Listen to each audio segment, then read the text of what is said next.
আমার ভিডিও করতেছে যে আটটা কেলে আর চতুন না এটা ডাহাই দিয়া আমার শুরু গোলাপে কইছে ওই ডাহাই দিতে গেছে পরে না কইছে যে গোলাগল আইসে বাইক শুনে শুনতে একটা শুনে আছে মানে গোলাগলটা ঢুকে আসতে একটু দূরে ডাহাই দিয়া এই তার লাগতেছে আর কয়টা কয় আর টাকা ধরে নিয়ে আমরা গরু দিই ফ্যান করি তখন আমি বললাম যে আমরা টাকা দিই তোরা ছাগল টাগল সব কিছু পাই আমার করতাম তখন এর একটা তিন ভাইয়া তিনাতে একটা রাস্তা এলে আমার জায়গাটা দিয়েছি আমি বেড়া দিতাম রাস্তা বাদ দিয়ে আসি এই মাত্র গিয়ে সেটা কাতারা করছি এরা সবাই আইছে আমার লাঠি বন্ধলে আসছে বাড়ি আমার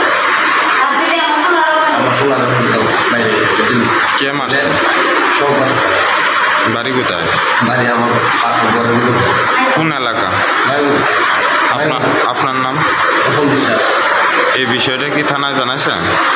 থানা শুনে আমি আইতে মানে ডাক্তার কাছে অতিরিক্ত ভাই খারাপ ব্যবহার করে আমরা হোস্টেলের বাড়ি হয়ে রাস্তা সীমানালি জায়গায় বেড়া দিলাম আর নানা ধরনের হুন্দা কথা বলবো আর এই যত মানুষ মানে যেটা না হইব না যাই শোনা বাইরে দিলে খাই দিয়ে সেই আর বাড়ি দিতে যারা বলে টাকাটা দাও এই সমস্যা এইটা লেগে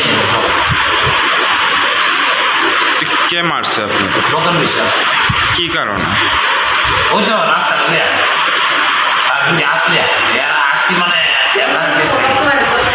আসছি আমার বাইক নম্বরে তারপর তাহলে করতেছে তারপর গাড়ি আমরা এখন দেয় টাকা পড়ে বেড়া দেয় দাম বুঝছি রে রাস্তা মানে বেড়া দিচ্ছে আর রাস্তা বন্ধ করে এরপরে বুঝে সাবল হওয়ার নাই তারপরে বলবো এই রাস্তা মানে আপনার নাম? আপনার সম্পর্ক বাড়ি কোথায়? বাইক রতন বিশ্বাসের বাড়ি মানে মাইগঙ্গায়। এই বিষয়টা লয়ে কি থানায় মামলা করবেন? কার বিরুদ্ধে? না কাজে লাগবে ওই দুইটা আসলে আছে না নানা ধরনের বিশ্রী ভাষা ভাষা গালিগালাজ করতে কে? রতন না রতন কি? রতন বিশ্বাস এখন গালিগালাজ করতে বল এখন রাস্তা বেড়াতে লাগতেছে সে ভাই রাস্তা বেড়া দিস না আমরা তো বাইরে লাগবো হিন্দি না যাওয়া লাগবো না না তোরা মরালেও যাইতে দিতাম না বেড়াতে লাইতেছে সাকরে বেড়াতে লাগবো বেড়াইতেছে পরে এখন বাবু গেছ তোর টাকার কাগজ নাই ওই যে এখন বাবু ভালো তোরা টাকার কোনো কাগজ নাই আমাদের তো কাগজ নাই গীতা করিস না এখন তো সুদিন মধ্যে এটা রাখবো তোর সবল লাগে আর তো গরু লাগাইলাম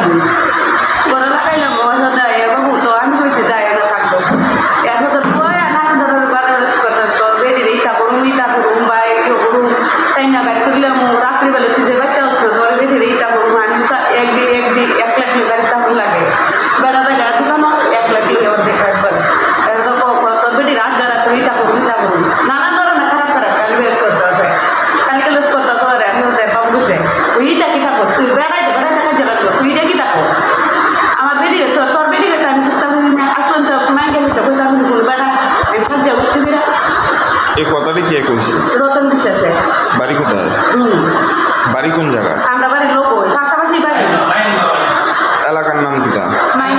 মাইঙ্গা এই পাশাপাশি বাড়ি এখন রাস্তা দিনে বাবুর ইয়ে করতে হবে এখন গ্যাস বাইটা বলছে এটা বলছে না এখন এক বউয়ান আর আমি তো ঘুরাইতে বলছি বউ আর তাই না আমার আরেক বেড়ে চুলো আমি তো দুই রাখতে দেয় না আমাদের চুলোই মনে হচ্ছে লাগছে চিরা ইয়ে করে এর বেডিরে এর মাইরালা এর বেডিরে দিস না আমার লাগে ওখানে এখন এর বেড়ার একদম গেছে বেড়ার সাফলটা বাইরে নিয়ে জল ফালাইছে বাইরে এনে জল ফালাই সেরে এখন তো জল ফালাই সেরে উঠে করতেছে আমরা তুলতাম দিছি আমরা রয়ে আগে ডাউল হয়েছে খুবাইতো আইছে এখন নানান ধরে ইটা করতে কারে মারছে?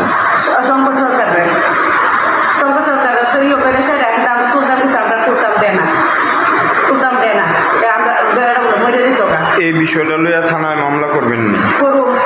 কার বিরুদ্ধে? কার বিরুদ্ধে মামলাটা করবেন? রতন বিশ্বাসের নামে। আপনার নাম? আমার নাম অঞ্জনা সরকার। আপনার কি হয় যিনি আমার স্বামী।